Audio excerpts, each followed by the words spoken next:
By the end of the episode, I'm going to explain how I went from shoddy iron to fully enchanted diamond using nothing but a dark room and some determination. But Lumi, how the fuck? Shh. Before you say more, just stick around and I'll explain. Hey Minecraft fans, Lumi here with episode 4 of my hardcore series, and today I have something big planned. But before I can get into it, we need some extra space. I had all this room by my base I haven't even started to touch yet, so I'm going to go ahead and take out some of this dirt. Little did I know that amidst the excavation, I'd be blessed with the first part of my master plan. For those of you who aren't familiar with this mechanic of the game, zombie villagers are a variant of regular zombies that have a 5% chance to spawn in the place of a regular one. They have a unique property allowing them to change back into a normal villager with the use of a potion of weakness and a golden apple. Although it might seem a bit extra and expensive at first, it does allow you to create villages out of nothing but zombie spawns, which is very much worth the cost.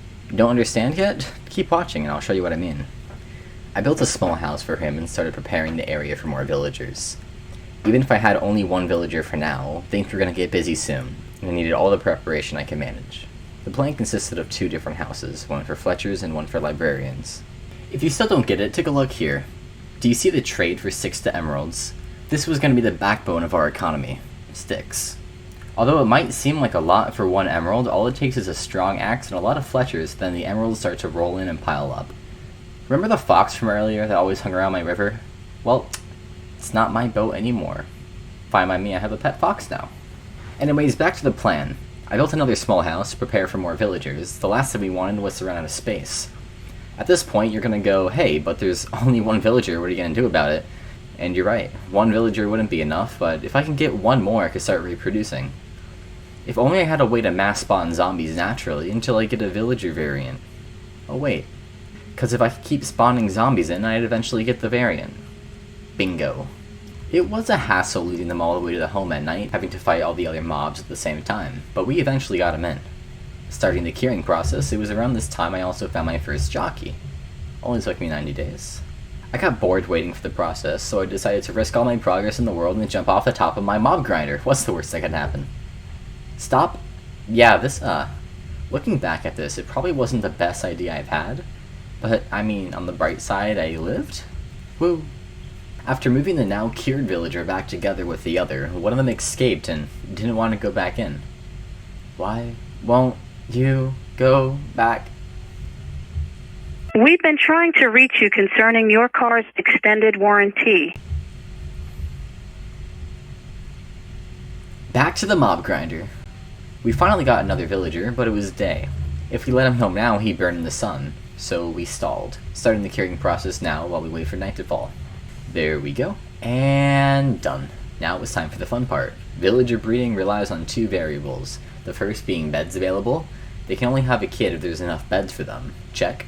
And the second factor is their willingness, which you just bribe them with food basically. And after a little waiting, bam, our first villager. This was only going to escalate from here.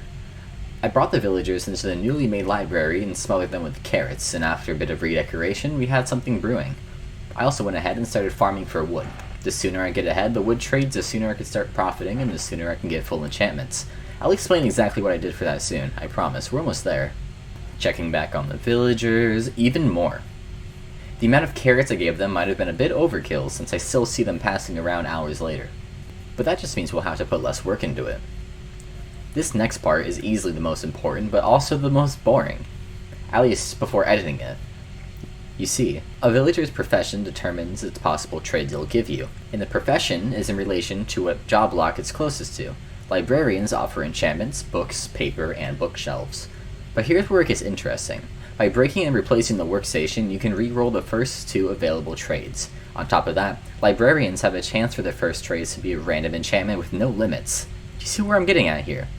So now we're able to selectively pick which enchantments are offered by which villagers.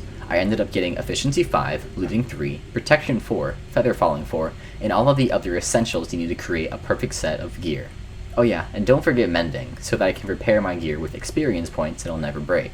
Now that we had our foundations down, we had one small issue. These enchantments were pricey.